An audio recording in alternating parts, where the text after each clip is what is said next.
Zdravo, tukaj je Sergej Rinc in spet predstavitev, ki ni dobra. Poglejmo, zakaj gre. Tole me zelo jezi, tole namreč iz akademskih krogov in študentje potem prevzamejo slabe navade, slabe izdelave prezentacij. Kaj pa konkretno? Že vidimo tukaj, tranzicija med ekrani. Tega ne počnemo, animiramo besedila. Besedilo je premalo, 32 pik ali več naj bi bilo za čitljiv tekst vse posod.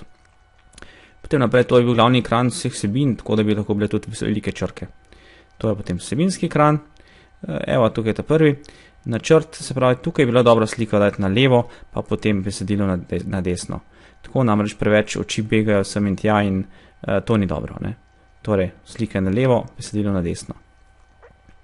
Naprej, spet animacija, prehuda in zakaj tukaj sploh gre, se pravi, tukaj ustrezno teme, zanimivo spet, te tri gre posebej, tole pa se zgleda kot deli zgrabe besedila. Torej, to bi naj šlo na poseben ekran in potem posamezne alineje tehle besedil na desni strani. Naprej, klasična, kaj boste izdelali, kaj boste povedali, napišite, kaj ste povedali. Spet tukaj je bilo dobro dati številko 2, ker ne gre za isti ekran, isti diapozitiv. In jasno sliko na levo, pa potem besedilo na desno, da ne bi oči begale sem in tja.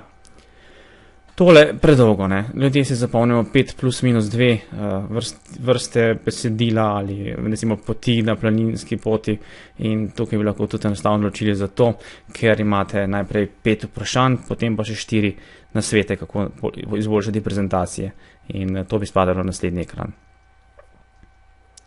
Tole spet nametano, težko je to razložiti brez nekih repega glava. Lepše določiti po področjih, govorice telesa, barve ton govora, besede in predstavitev in tudi predstaviti v tem vrstnem redu. Od leve proti desni in od zgoraj navzdol.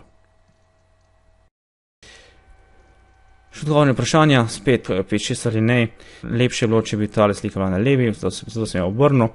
In to lahko upravite recimo grafikon Smart Art, pa spremenite to puščico v simbol plus recimo, da je to tukaj dodatno znanje, dodatno področje, ki ga obvladate.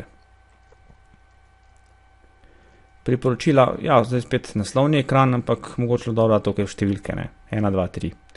In potem posamezno razložiti, spet animirane ekrani, animirani prehodi in tole bomo hitro šli mimo, ker se ponavlja in je moteče in zamuja.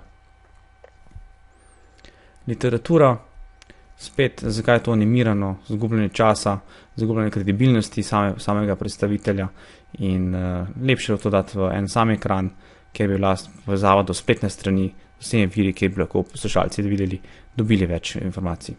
Klasično vprašanje, odgovori, ekran, to ni težava. Še zadnja stvar, torej tukaj so alineje, že v srednji šoli se učimo, da če so nekaj koraki, če so seznam korakov, se uporabi številčen seznam. Torej namesto krožcev bi uporabili tukaj številke. Tako, imate kakšno prezentacijo za komentar, velja odprto vabilo, pošljite jo na primeri pri prezentacija.si. Hvala lepa, adijo!